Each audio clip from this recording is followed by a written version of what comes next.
তুমি তুমি কাকে ফোন করছো?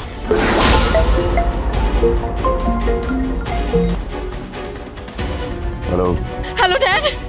ড্যাড, তোমার সো-কল জামাই আমার গায়ে হাত তোলার চেষ্টা করেছে। রুকে দাও তো, একটা কেস, একটা ফৌজদারি মামলা করে দাও।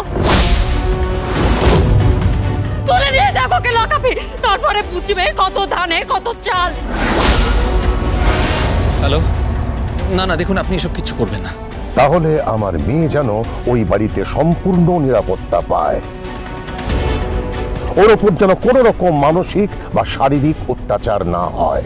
না না না, কিচ্ছু হচ্ছে না, এটা জাস্ট একটা আর্গুমেন্ট ছিল, আর কিচ্ছু নয়। আর আমি আপনাকে রিকোয়েস্ট করছি, আপনি প্লিজ প্লিজ আপনি আপনার মেয়ের বিরুদ্ধে দাঁড়াবেন না, আপনি লোক হাসাবেন না, প্লিজ।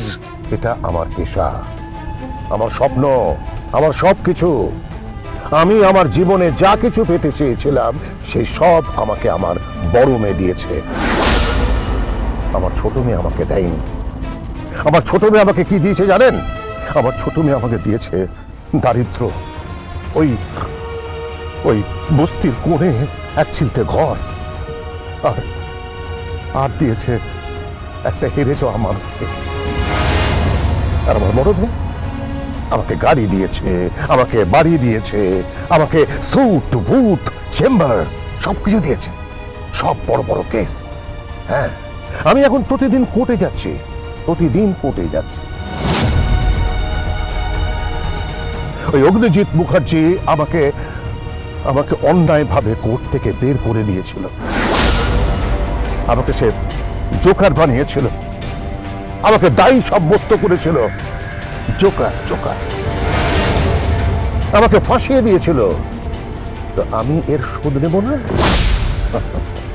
একদিন আসবে, একদিন ওই অগ্নিজিৎ মুখার্জি কোর্টে দাঁড়িয়ে থাকবে, আমি ওনাকে জোকার বানাবো। জোকার। গণেশ বাবু, আপনি ভুলে যাবেন না যে আপনি কার বিরুদ্ধে দাঁড়াচ্ছেন। যার বিরুদ্ধে দাঁড়াচ্ছেন না, তার নাম হচ্ছে অ্যাডভোকেট গীতা এলএলপি। আর সেই নামটা থেকে শুরু হবে আপনার পরাজয়। আপনি কেমন বাবা বলুন তো, যে তার মেয়ের বিরুদ্ধে, তার মেয়ের শ্বশুরবাড়ির বিরুদ্ধে দাঁড়ায়? আমি সত্যি বুঝতে পারছি না আপনি কেমন বাবা। এতে আপনি কি আনন্দ পাচ্ছেন আমি সত্যি জানি না। তার আপনার কাছ থেকে কোনো ভ্যালুস বা মরাল নিয়ে কোনো সংলাপ শুনতে চাইছি না। বাকি সব কথা কোর্টে হবে, আন্ডারস্ট্যান্ড?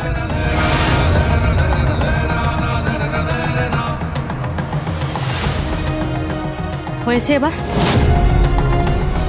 বাই দ্য ওয়ে, এই কেসটা শেষ হয়ে গেলে আমি সাত্বিককে ডিভোর্স দেব।